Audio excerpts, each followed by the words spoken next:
կլինի միջոցներ կձեռնարկվեն։ Պարոն վարչապետ, ժողովուրդ օրաթերթը 15 տարի շարունակ անդրադարձել է բանակում չծառայած պաշտոնյաներին, նրանց պաշտոնյալ որդիներին եւ մեր հրապարակումները շարունակվում են։ Ակնհայտ քաղաքական որոշմամբ վերջերս վերաբացվեց Նարեկ Կարապետյանի բանակում չծառայելու թեման եւ ըստ էության քննչական կոմիտեում քննությունը շարունակվում է։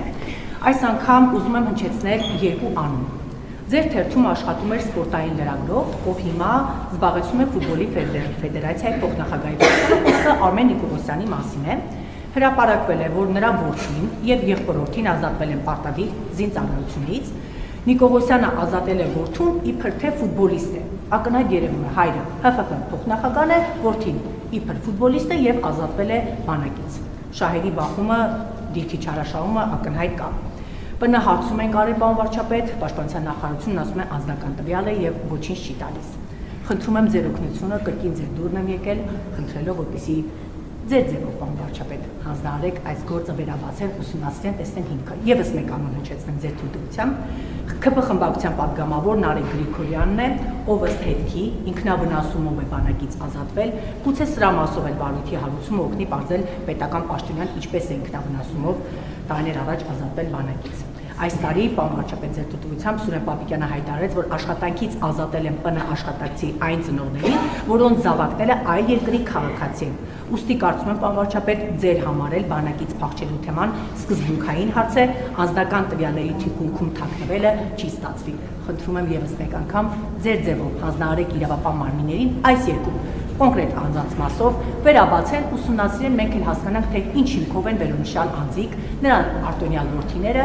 Նարեկ Գրիգորյանը, ՀՖԿ փոխնախագահի որդին բանակից ազատվել։ Շնորհակալություն։ Նախ ես կարծում եմ, որ ընդհանուր առմամբ բոլոր այն մարդիկ, ովքեր իրենց տղաներին այլ երկրի քաղաքացիություն են շնորհել, որպեսզի նրանց բանակում չծառայեն, ընդհանրապես պետական համակարգում աշխատելու իրավունք պետքա չունենա եւ մենք պետքա սա անենք օրենսդրական կարգավորումով, որը ինքնաշխատ աշխատի։ Ինչ վերաբերվում է ձեր հայտարարություններին, երկու դեպքում էլ Հայաստանի Հանրապետության իրավապահ մարմինները պարտավոր են ձեր ասածը ընկալել որպես հաղորդում հանցագործության մասին եւ համապատասխան ընթացակարգերով հետաքննել։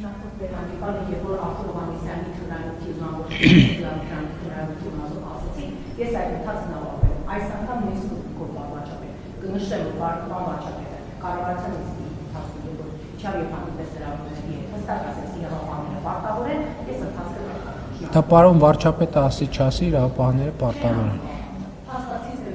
Ասում եմ, պարոն վարչապետը ասի չասի, իրավապահները պարտավոր են։ Նախորդ 5 շաբթի դուք նշեցիք, որ ձեզ փոխանցվել է